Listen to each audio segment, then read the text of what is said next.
4ஆம் இடத்துல குரு. 4ல் குரு இருக்கிறதுங்கிறது ரொம்ப விசேஷம் தான். இருக்கிற இடத்த விட பார்க்குற இடத்துக்கு பலம் ஜாஸ்தி. 4ல் குரு இருந்தால் தாயாரோட உடல்நிலையில கவனம் தேவை. கொஞ்சம் ஹெல்த் பார்த்துக்கணும்.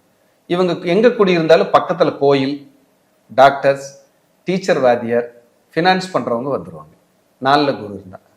பொதுவாக காலச்சக்கரத்துக்கு 4ல் குரு உச்சம்பாங்க. குரு உச்சம். இந்த 4ல் குரு இருக்கும்போது பெரிய வாகனம், பெரிய சொத்துக்கள் இயற்கையாக அமைஞ்சிடும். இவங்க வாகனம் சார்ந்த தொழில், ரியல் எஸ்டேட் தொழில், சைட் போர்ட் பிரிக்கிறது, குவாரி தொழில், டீச்சிங், பேங்கிங், வாத்தியார், வட்டி தொழில், லாங் டைம் இன்வெஸ்ட்மெண்ட் பண்ணுறது, பெரிய கட்டிடங்களை வாடகைக்கு விடுறது, ஒரு சொத்தை விற்று இன்னொரு சொத்தை உருவாக்குறது, ரியல் எஸ்டேட் தொழிலில் ஈடுபடுறது, அரசியல் இருக்கிறது, கோயில் காரியங்கள் ஈடுபடுறது, இதெல்லாம் டாப். 4ல் குரு இருக்கிறோட கணவனோ மனைவியோ உண்மையா இருப்பாங்க, சுத்தமா நேர்மையா பேசுவாங்க, கரெக்டா இருப்பாங்க. இதெல்லாம் அவங்க குவாலிட்டி.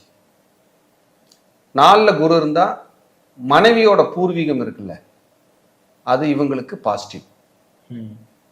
மனைவியோட பூர்வீகம் பாசிட்டிவா இருக்கும். 4ல் குரு இருந்தா நல்லது நடக்கும். அவங்க சொத்துக்கள் மதிப்பு மிக்கதான் மாறும். 4ஆம் இடத்துல குரு இருந்தா தாயாருக்கு ஈகோ அதிகம், பிடிவாதம் அதிகம். ஆனா அவங்க அம்மா ஆச்சாரம் அனுஷ்டானமா பூஜை புனஸ்காரங்கள் பண்ணி பயபக்தியா இருப்பாங்க. 4ல் குரு இருந்தா அவங்க அம்மாவுக்கு கண்டிப்பா சர்ஜரியோ ஹெல்த் இஷ்யூஸோ ஏதாவது டிஸ்டர்ப் வரும். தாய் வழி சொத்துக்களில் வெள்ளங்கம் இருந்து சரியாகும்.